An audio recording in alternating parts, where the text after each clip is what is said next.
What's up, guys? John from JohnMcNeil.com here, and I am actually headed to the mall. And I thought about something as I was driving to the mall, because every time I go to the mall, I typically will go by the food court, and I'll usually get something to eat.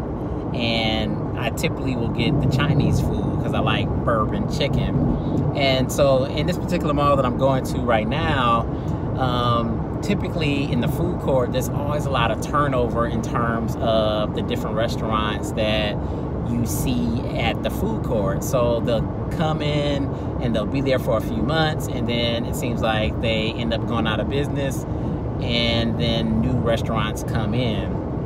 But if you pay attention, and this is probably where the same thing where you're at as well, if you pay attention, the Chinese restaurants never go out of business. They're always there. They're like the stronghold of the food court, at least the malls that I go to, and they're always there.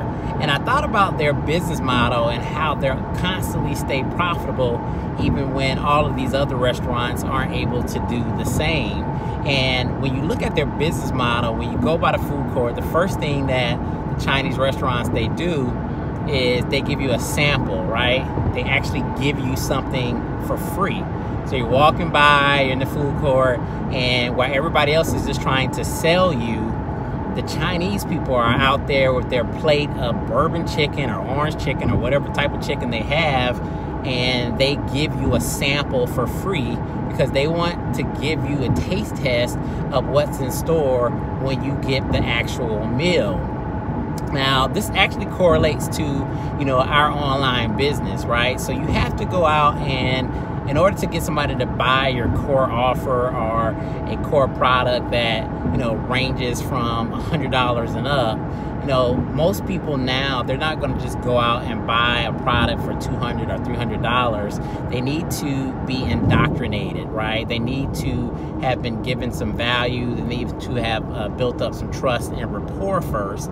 So what you have to do is you have to build out a sales funnel that actually builds up trust and builds a relationship, and you start that out by giving away something for free. So like free valuable content that people can consume, so that as they're indoctrinated into your sales funnel and they hit your core offer, you're going to have an increased probability of you actually making those sales. So I just thought about that, guys, as I was going to the mall, as it correlates, because the Chinese people, they bring you in, they give you something for free, you go ahead and get the meal, and then while you're there, you're getting upsold, you're getting the egg rolls, you're getting a drink, and then by the time you leave there, you've spent $15 on Chinese food in the mall. And that's how they stay profitable. And that's how you can actually stay profitable too in your online business. You need to consistently be putting people through a process and indoctrinating them through a sales funnel process, where you literally take them through different steps to where you're giving something away for free, valuable training, free content, and then you're leading them down a path to get to your core offers. And then when they see those core offers, they'll be more apt to buy them because of the free and valuable training that you have put together in the first place. So this is John from JohnMcNeil.com. Totally off the cuff video, guys. Hope you enjoyed it. Go out there and create something that is going to be valuable, and share that with your market space, and you'll see that the reciprocity will come back tenfold. This is John from JohnMcNeil.com. Make sure you like the video. If you liked it, subscribe to the channel. We'll see you in the next one. Peace.